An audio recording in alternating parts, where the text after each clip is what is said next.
Alright, hey guys, welcome back to Untier Talk.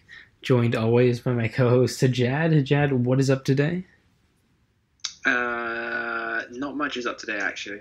There's not much been happening in my life so Really, you as of think recent. So you think nothing's happening? Because by my count, we got a new sub forum tour, and there's going to be a viability rankings update later today, which is quite a bit. yeah, Um, Still, not necessarily for the yeah. There's a lot of listeners. stuff going in PE, but Yeah, well, I mean, we got week 5 to talk about. We got the finals going up, so there's already like a ridiculous amount of stuff there. Plus, we're gonna hit a little bit about like feelings on the meta and suspects and stuff like that. But by the way, on that forum tour, if you haven't joined it, definitely go join it. I think we can both agree that like every time PU goes into weird OM tours, like PU 1v1 or First Blood or the last OM tour, I think they're always just a stupid amount of like stupid fun. yeah. I mean, the nice thing about these types of tours is that they're not really too serious. People aren't going to be like going out of their way to like claim revenge and shit on you. So it's like whatever. It's a Yeah, fun tour. we need that after PUPL because there's definitely a lot of very heavy emotions around PUPL. Um, I don't necessarily Yeah, for want to sure. get into all of the like drama-ish crazy stuff, but it was absolutely whack, culminating in Team Boku no Pika um, getting handed a qualifier. So if we're going through the week, we have the Dedens tying with the Mischievous. Um, Two very strong teams that I think actually did end up like kind of equally matched in the end. I might have favored the Dedens a little bit, but that's not too surprising. And then you have the Marowaks beating the Blossoms, the best team just crushing the worst team, also not terribly surprising. But then Team Boku no Pika pulling out a 6-3 win versus the Drampas to totally upend the tour. Especially crazy considering how like much they admitted that they did not take the week seriously, and well, they definitely got a fair bit lucky, which we can get to, but that is not the whole story there. So plenty of Yeah. interesting stuff to get to. Um, Mhm. Plus, both For our sure. teams are out of the tour now, so Yep.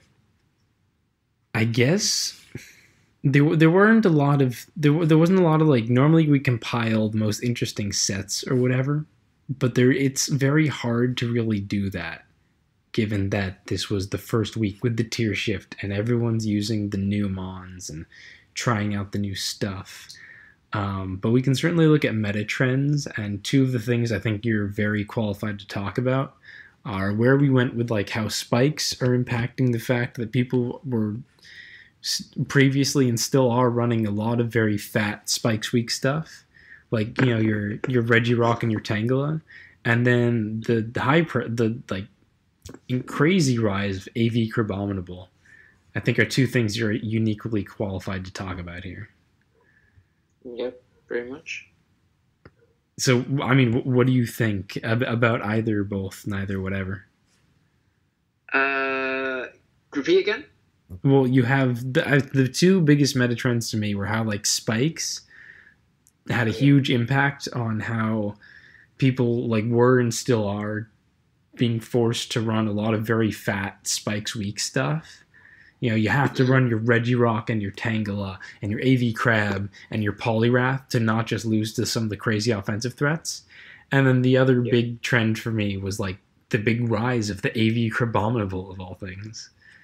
And I think both of those like are trends that very much impact you a lot, and or like you But, literally came up with the set, so figured if you wanted to talk about them first. um. Okay. So about spikes. I think it's no surprise that spikes is pretty good in this meta. Like we were seeing towards the end or the beginning of the exhibition meta, smoke on exhibition meta, that spikes were pretty much everywhere with Quillfish and Fairy Seed being in the meta. So you take away Fairy Seed, you add Frostlass, like six of one, half dozen of the other. There's going to be spikes in this meta, and I feel like Frostlass does a lot for a lot of teams, considering it spin blocks as well as set up spikes. So I feel like this meta is more so more so a conglomeration of how well you can abuse spikes, more so than um, trying to enable things on your team. With spikes, it's when you could sort of with Pharisee in the meta, you could sort of like play a bit more passively and then get your spikes up, and that would be your offensive presence. Now, if you relieve offensive presence for like a second, you're probably going to get spiked on by a Quillfish or a Frostlass. Mm-hmm. So, like, bulkier stuff, such as what you were mentioning, were like Regirock, Tangela, those mons are like, they're good in some aspects, but they're only really good at the moment if you have the good respective control. For example, like if you have Mesprit versus a Defog stun tank, that Tangent is probably going to be difficult to deal with, or Regirock's going to be hard to deal with in that scenario. So I think Spikes is it's one of those things. The meta will adapt to it. I feel like Pokemon that beat the Spikers, so like Electros, I feel like that thing is going to be or it's going to gain popularity. There definitely final, maybe. There's definitely going to be a change with things like Defog Swanna had kind of dropped out of the meta, and that definitely might like need to pick up as something that like Defog Swanna comes into Quillfish. But I don't know how much the meta is going to adapt, and this is a little bit of a sidetrack of another topic we wanted to get to. But the question of adaptation has a lot to do with how incredibly stupid I think everyone can agree Pyroar and Kingler are right now, as two Pokemon with practically no switch-ins and a ridiculous amount of offensive presence. Kingler is mostly kept in check by like Aftermath and Rocky Helmets and Life Orb Recoil when it's not clicking a Sheer Force move and Priority and things like that. And Pyroar has like slightly more ability to check it just because you have Regirock, and that counts as slightly more. Plus, it's actually Rock's weak, so hazards for both. But really is also mostly checked by like the offensive pressure that you can provide with very few mons, the hazards, the priority, things like that. And I'm not convinced that the meta is really going to adapt that much. The council's looking very closely at whether we need to suspect one or both, or like what we're going to do. But they restrict the meta so much. And they also like their few switch-ins really like kind of took a hit. Like Regirock is now a much more passive mon that gets spiked on and doesn't really like do like in the spikes meta, in a Kingler meta, it's not as good. Tangela being a Kingler check, even though Ice Beam is now a thing that's being run. Well, Tangela, is weak to Pyroar and it's weak to spikes. It's the exact opposite thing. Poliwrath is one of the things that checks both, but unless you're running like Psychic, that's Quillfish spikes right there. And things like that really make it very awkward to deal with both Pokemon. And I don't know how much we can necessarily adapt, but I think that is a lot of what we saw of this new meta, is the spikes, and those two mons got spammed an awful lot, and things that we maybe expected to be good. Like, I thought Scyther was going to come back down and be an A+ mon. I mean, you got Spikes, Regirock, and Mudsdale are a couple of the only checks, things like that, but those get spiked and U-turned on. But it turns out people are being forced to run like so much Rocky Helmet and so much hazards and things like that to check other mons that also with the presence of like Togedemaru, Scarf Toad just being super common because of Omastar, Scyther was actually, I think, kind of sucks right now. Like, it just becomes kind of useless in so many matchups. It's crazy.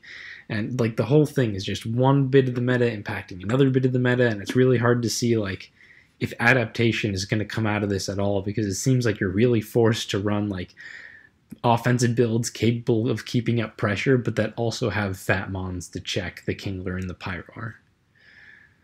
Yeah, I'm personally of the opinion that there is no way that you can actually build a coherent, balanced team with Kingler and Pyroar in the tier. It's so difficult to have a good, reliable defensive core when you have to check something like Kingler, 24/7. That thing, you can only really say that there's like one reliable check to it, essentially, and that's like Poliwrath. Mm-hmm. The rest, are susceptible to its coverage options. So it's like, okay, you don't want to run Poliwrath, so maybe you like 50-50 it and go with Tangela. and then Tangela has all of its issues surrounding like Pyro and whatever, and Pyro just as easily, it gets through all of its checks, with certain sets. So like if I wanted to run, for example, a Gracium Z set, that's Regirock, chip for like yeah, Gracium, Will-O-Wisp, Normalium, a Z Sunny Day. Yeah. People were talking about how Omastar is going to be the mon that kind of adapts through all of its checks, and I think it still might end up being that. Don't get me wrong. But what we saw from this week of PUPL, it's not Omastar, it's Pyroar, which we saw running different spec sets, different Z-move sets. We saw more Protect, we saw Will-O-Wisp. That was definitely the mon that kind of just, it's a great check to Frostlass. It doesn't necessarily mind Quillfish too much. It hates spikes, but it also gets a lot out of them. Like, it hates facing all the hazards, but just abuses them really well. So yeah, I think meta trends right there. Kingler, Pyroar, Spikes, go. Yep.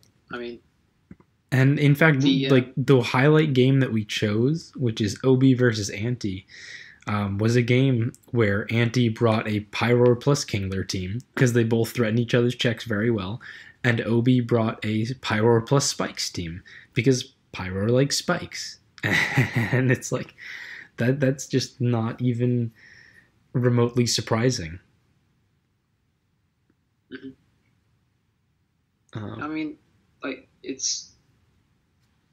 I think personally this week, so much Quillfish and Frostlass, it's pretty insane. I don't recall an SM game being played that didn't have a Quillfish or a Frostlass on either team.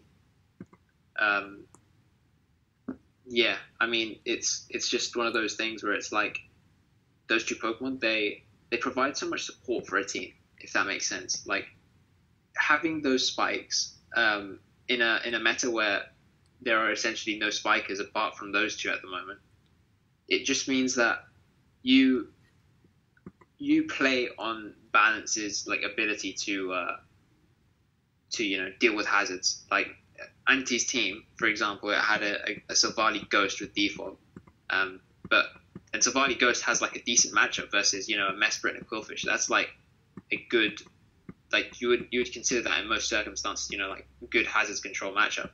But you look at into the game like long term, Quillfish kept getting spikes up, forcing the Defog, and then he got to hit the Silvally, and then late game.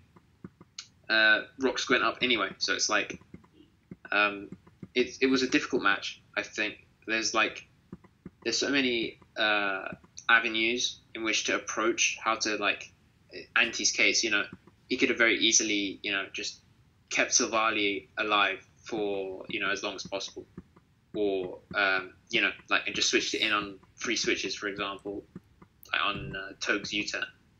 But it's one of those things where he had to use it in a way that was more aggressive because of how Pyroar didn't really enjoy having rocks up on the field, or Kingler, it prefers to have just free domain on how to like come in and whatever.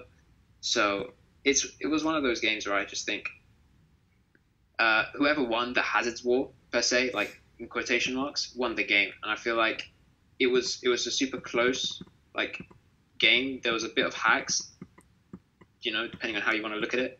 And I just think Obi just played the game with a bit more like foresight than Anti did. Mm-hmm. I do think it was still like pretty well played on both sides. Anti being unusually passive, but in a way that like he could afford to be very passive and almost clutch out the game, whereas Obi was definitely the one spiking a lot. Ended up losing Quillfish before Silvally Ghost, which I don't necessarily think is that representative. I think in a lot of games, the Quillfish can just outlast the Silvally Defogger, and that's kind of a problem for them. Yeah, but the way that he knew that the Scarf Kabutops... No, it wasn't Scarf.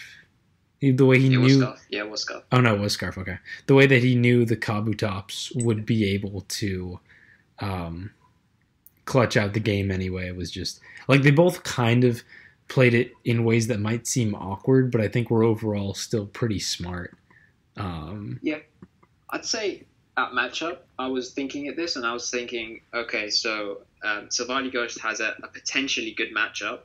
Um, Kabutops potentially has a good matchup because there isn't really a resist. You know, you don't want to be switching Kingler in on a Stone Edge, for example. So like, and you don't want to be switching Regirock in on a Liquidation, for example. So that's like 50-50s off the break right there. Primate, you know, because Weezing and Savali Ghost, they're quite passive. You know, it just gets U-turned. They get U-turned on, and for offense, that's like a huge momentum boost. Gives you breaking opportunities. Yeah, I mean, there's at matchup, it could have gone both ways, and I feel like Obi essentially played more for the long game, and he played a bit more turn by turn.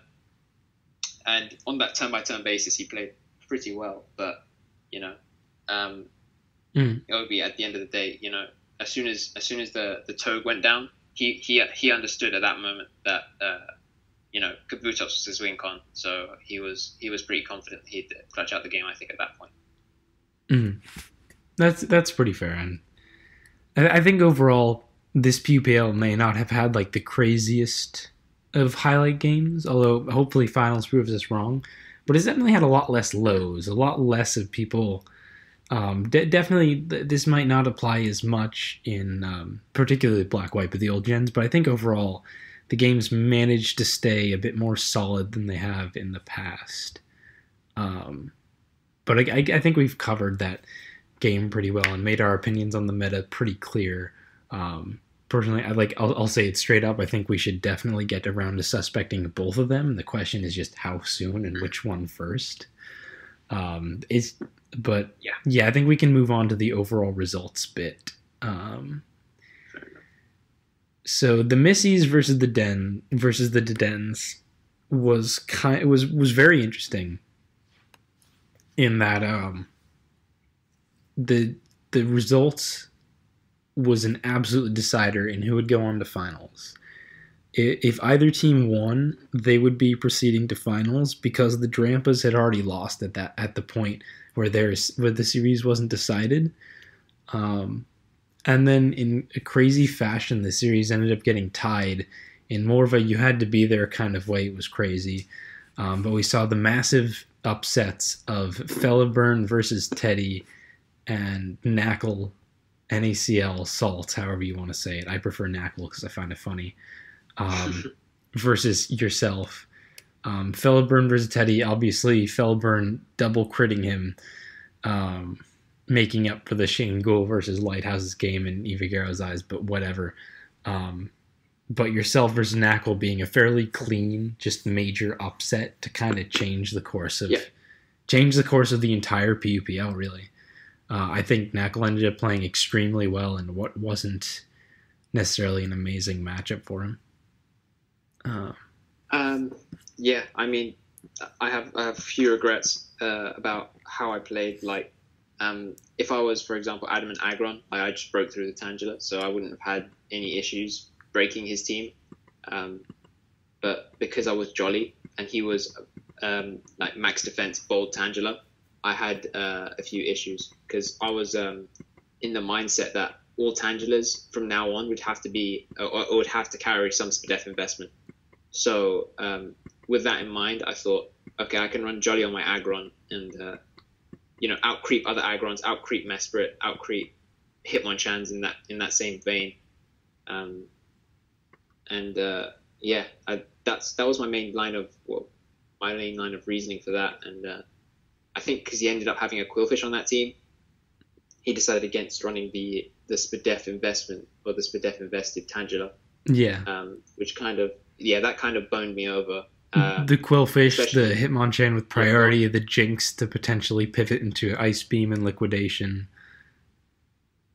Yeah, pretty much. It's like it's one of those matchups where it's in my opinion, like from my perspective, I saw it as like a 50-50 matchup. I saw that there was potential in that game, whereas I'm sure that NACL he thought for sure that he had a good matchup as well.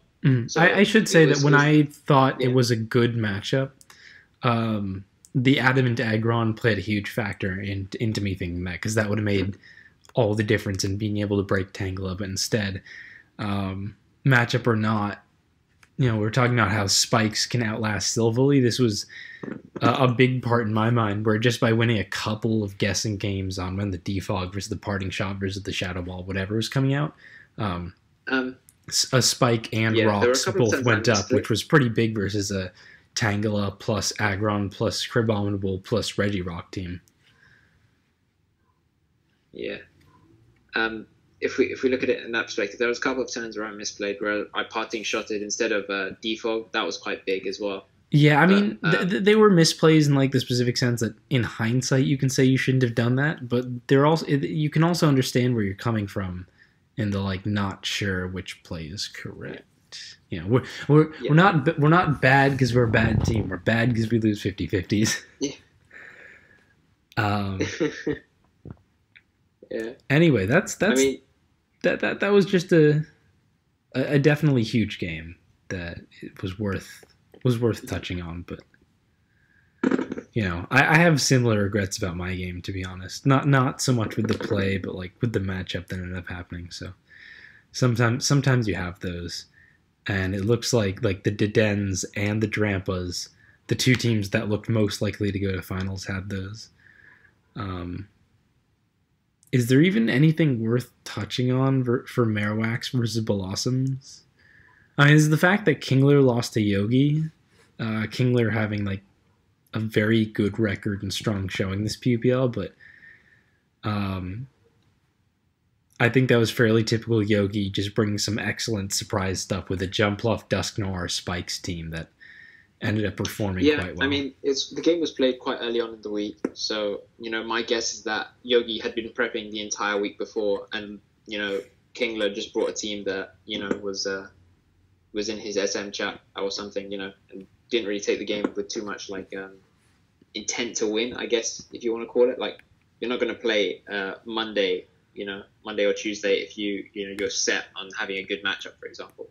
Yeah, Kingler just had some Yogi was like basic stuff, and Yogi had a team that he'd been playing with the previous week, and went in with Hail, Spikes, Jumpluff, Dusknoir, Type Null. Like, hello, hello. What are you gonna do about that? Yeah, I mean, Kingler's team looked like an old meta team as well. So, when you're playing the old meta versus, a new meta trend like Spikes, and, it's always going to be a super, like, that in itself puts you at a disadvantage because, your team isn't designed to play against a Quillfish, just straight up. And I feel like Kingler, he had to play super hard to try and stop like just instant losing. So Yogi played well in that game too, so there's some credit to be taken there as well. Mm-hmm. And then I guess the big event, really, Drampas versus Team Boku no Pika, and just every game has some stupid and unique story behind it to make it just a really weird upset that I don't know how people feel as an outsider, but I almost feel kind of let down by like an upset that kind of just crept up slowly and deflated a little bit. You have Rodri versus TKO, which I think was like the only game that was just even not super remarkable. Rodri just played mildly better there with like a decent Oras win. Then you have the dual very unfortunate games of Snaga and Snaga and Rob Jr. bringing like kind of recycled teams or teams from other people, admittedly not trying like that hard, and then hacking their way out of straight up losses in just very unfortunate ways that put the Pikas quite a bit ahead. You have Lord ST versus myself, which I think probably would have been one of the highlight games going into it, just like on the matchup alone. But what ended up happening was simply, I was more prepped to expect the kind of like Knackle or Obi like Spikes offensive type things, and got what I feel like was pretty much just an unwinnable matchup from turn one. I had like a Scyther Kingler based team and he had literally 5 Scyther checks and a Specs Mesprit, which was definitely just a huge problem for my team. Specs Mesprit being an interesting choice. I feel like I've been using a lot of Skuntank, but I didn't. My Psychic Resist was Scarf Togue, so he just took a great matchup, played it perfectly, and that was that. Um, and after all, and then Sam I Am versus Lax really to me would have made a highlight game. Would have been an incredibly close, crazy game until Sam I Am just inexplicably choked at the very end. Um, I don't think there's any better way to put it. He admitted in our team chat he got nervous. He clicked something that he knew was just 100% the wrong play, and that was that. Yeah, I'm not I mean certain. that's like the good thing. Yeah. I'm not certain based on sets if he would have won, but it looks extremely likely that he would have. There was one point where he breakneck blitzed Girder instead of Giga draining it to live the hit, and that gave Lax switch initiative and chip on Maynectric, which was huge. And then there was another point briefly after where it looked like Weak Armor Smash Omastar was going to win because Lax had 2 Pokemon that were physical attackers that can't KO it and would trigger Weak Armor to let it outspeed the Togedemaru. And Lantern, the special attacker that wouldn't KO the Omastar, that would KO the Omastar and not trigger Weak Armor, was at like 2% and in range of whatever. And then Sam switched Omastar directly into Scyther and left, and then it got weakened, and Scarf Togedemaru came in and just KO'd it. And I really have no explanation for that. It was just like that, and the TKO game definitely make me feel like even though the Pikas got fairly lucky, our team definitely kind of just faltered in the last weeks, and what looked decently like what would end up as a Marowak's Drampa's finals going into it, just because all Drampa's had to do was tie, and Team Boku no Pika had just been slipping like very hard in the later weeks. We ended up just dropping the ball. For our part, we did have Kushalos playing to a win, then choking, and then haxing Robert Alphonse. And the only other win that we got was Specs versus Chris Loud. After the week was concluded, and I subbed Specs in over Tony just to let Specs get to play a game. And then there was Finchinator versus Pablo, where Pablo brought an illegal speed pass for a deciding game, where if the Drampas only lost by 5-3 as opposed to 6-2, they'd still go to finals. And I think Pablo was the 4-0 player, totally capable of winning the game, probably would have won it even if he didn't baton pass, but we were not aware of some weird egg move inconsistencies. They weren't illegal on Showdown, they weren't mentioned like anywhere, and we got the loss just based on that after winning the game but bringing illegal stuff. I don't necessarily want to get too much into that. I know I've talked a lot about like each matchup on the team, but to me, I think at least the greater significance is just going into finals. Team Boku no Pika, like by Robert's own admission, by the players' own admission, like they were kind of just reusing teams. Robert said, "Thanks for playing with us, guys. If you can get a win, sure, but whatever." They weren't taking the last week very seriously, and they definitely got lucky and handed wins at points. And for them to be able, like now they need to, despite having this huge numbers win versus a good team, I don't think they have enough momentum going into finals, which is going to be kind of big because the Marowaks have been very dominant, the clear best team the entire PUPL, only tying with the Drampas. And Team Boku no Pika had been just slowly kind of worsening from a solid start. And they've really just got to make a huge turnaround in mindset, in effort, in preparation, to be able to put up a good enough fight to what still, like, just predictions wise, player wise, I would definitely favor the Marowaks in the finals that we're gonna have. Oh man, that was a long monologue. Sorry. Yeah, I mean, there's like okay, let's start from the beginning. I mean, the best thing about Sam is also the worst thing about Sam.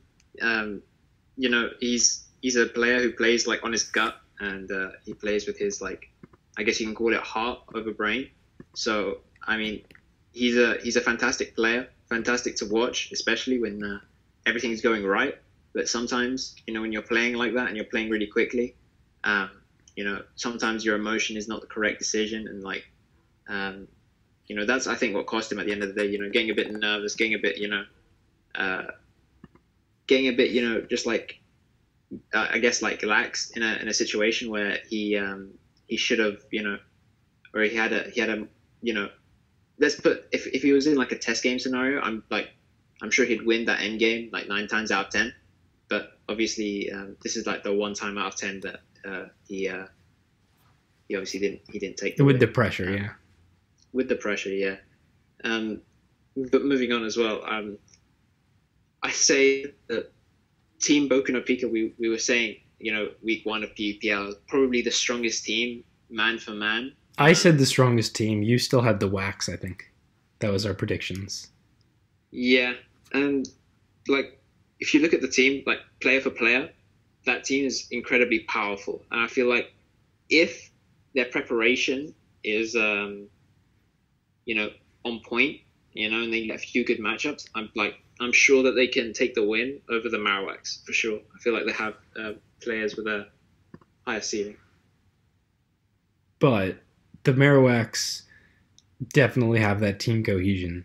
I mean, say what you want about Dundee's or Pepe or Miyoka as more questionable team figures, but they are all people who I think do very well. I don't know so much about Pepe, but certainly Dundee's and Miyoka at least do very well in like a team environment, regardless of their presences.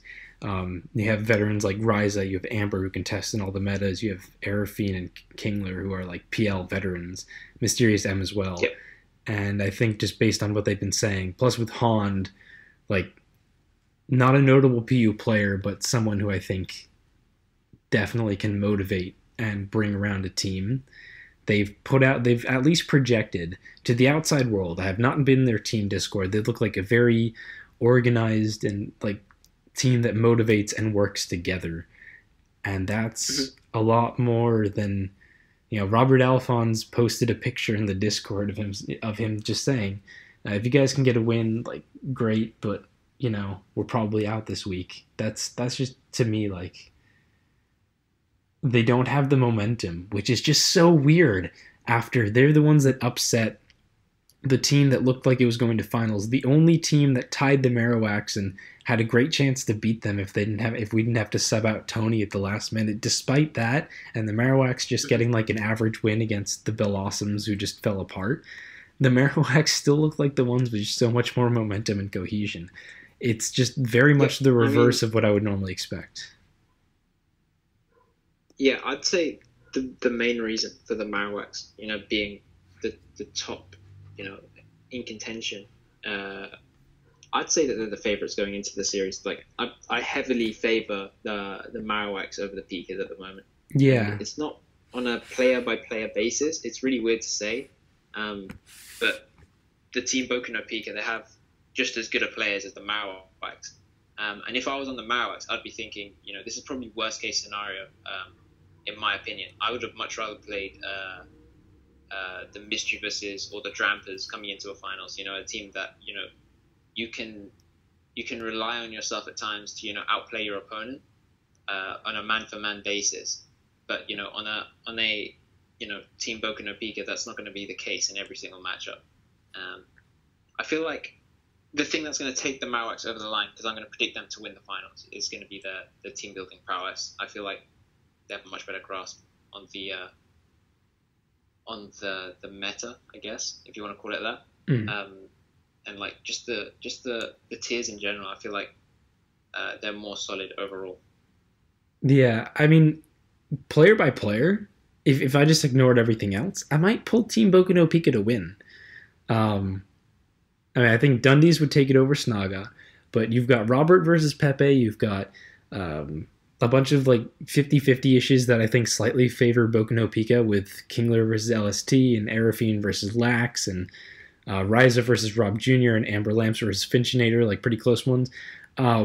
But really, the reason I see the Wax taking it is like if anyone has like the support and the team cohesion and all that to be needed to make like an upset or like to beat the player that you're maybe 50-50 with, it's definitely on the Wax side. I think Robert Alphonse has been a much stronger PU player than Pepe, but Pepe has the team support to really bring something out there and different, which Robert tends to necessarily have issues with.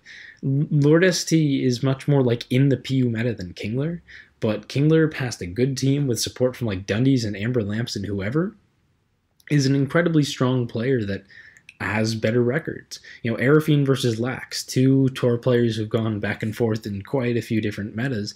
Arafine is the one with more support, and that just keeps going down. The one game I'm surprisingly interested in, I don't know about most interested in, is the DPP game. I don't know how much you followed DPP, but what's your impression of Miyoka? Well, obviously there was that controversy with him in the past, and no, beyond that, just like as how he's done. As of like how he's done in this PUPL, I mean, he's gotten luck in some games.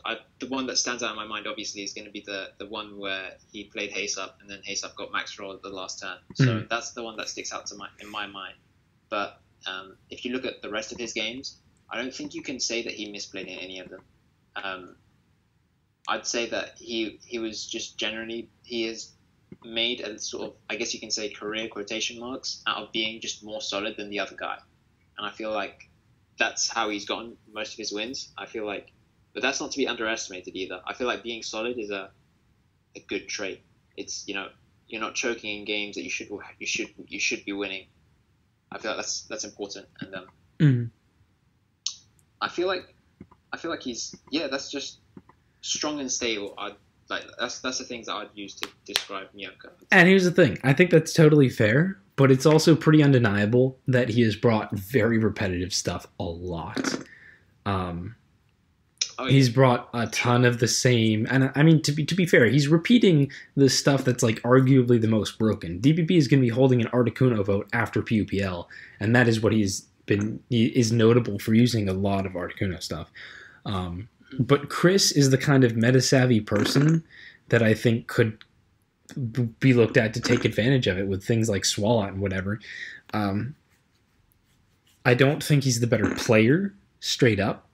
It might be a little hard to judge Miyoka's overall playing skill. I don't know how much of that was actually just like the ghosting stuff that he got in trouble for. But he still has definitely put out what looks like a better performances. But if you get Chris versus some stuff that's maybe a little more predictable, like for example, we had when we prepped for Miyoka our week, Tony definitely looked at the same kind of stuff Miyoka brought, constructed a team that we all thought was going to have an excellent matchup. We didn't get to see how that played out because Tony had a family emergency, had to be subbed out at the last minute. But it definitely looked like a game where if Tony had been playing it, not Aaron Boyer, who was just someone who hadn't played DPP for quite a while, just had to be the last minute sub, you could definitely see where like the prep of innovative sets or lesser seen sets that help versus the standard stuff that Miyoka does. We did a Scarf Machoke. Definitely could have made all of the difference. And that's what I'm looking for from Chris, but it's hard because he doesn't have the same kind of team support that Miyoka does, that same structure being on the Pikas. Although obviously this is all conjecture. We're just trying to make stuff up, so who knows. But that's the way I see it, as like almost the match to look out for, even though I am obviously excited for the gens I actually play a bit more. Yeah, I mean, a win in DPP is worth the same as a win in SM. I mean, it's an important fixture regardless of, you know, how many people play the tier, or the amount of meta progression you may or may not have seen in that tier. All wins are worth just as much as the other ones. So if somebody can nab a win in DPP, I mean that helps so much going into the week. Yeah, it's every game counts, even the black-white games. As much as you might hate that, even the black-white game. And I think with that we can pretty much wrap up what we got here. Next week we'll have the PUPL finals, and we'll have the big VR update that I'll be working on later tonight, as well as maybe more suspect talk. I would love to see opinions, not just in the comments, but in like the Discord and the PU forums overall. If you have feelings on the suspect, definitely put them out there, because deciding who to suspect, if to suspect, with Pokemon that are like Pyroar and Kingler, that are clearly in a much weirder position than something like Archeops or whatever, absolutely worth getting every opinion, and I mean it when I say council will be looking at this and taking it seriously. Jad, any last thoughts that you would like to put up on, PUPL, the meta, anything? I just want to say that the meta, I feel like it's in a place where it's just sort of stale at the moment. I don't know if stale is the right word. I don't think it's stale. It's not stale, because we just had the tier shift, but it's forcibly formulaic, I think. I genuinely prefer. I know we've had people who don't like the old meta that much, who think things like Pyro and Aurorus are too much of problems. I didn't think that at all. Not that that's why we didn't do a suspect. We would have if the tier shift hadn't screwed everything up. But I genuinely prefer the old meta at this point, despite the fact I was looking very much forward to seeing Scyther, Frostlass, Altaria, all these cool things, just because there really was more room for different shit. Simple as that. Yeah, there's more toys to play with, but when you have more toys to play with, there's obviously going to be things that stand out as better, just straight up. And I feel like a suspect on Kingler or Pyro would be necessary, I believe, to develop the meta more, in order to make sure that we have an enjoyable meta, rather than something where you're sort of okay, I don't have a Kingler check, I'm going to have to use a Tangela here. Okay, I don't have a Pyro check, I'm going to use a Regirock here. Type of team. I feel like that's a very dangerous cycle to fall into, essentially, when it comes down to a meta development thing. For sure. But I think if there's one thing I think we can agree on, having Poliwrath back at a high level of relevance, I think that's pretty cool for us old PU-mans. Anyway. Yeah, I mean, Poliwrath is one of those ones. I just think it's a cool one. It's nice to see it back, especially after it's interesting to see it back more so. Because it used to be I know it's cool that it's here, but it's also mostly because stuff's broken. I was just gonna leave that as a fun way to transition out. Thanks for ruining all the fun, Jed. Thanks a lot. Yeah. Thanks, Obama. All right, drop the like, drop the sub, drop the comments, drop your coffee on your pants. Bye. Mm-hmm.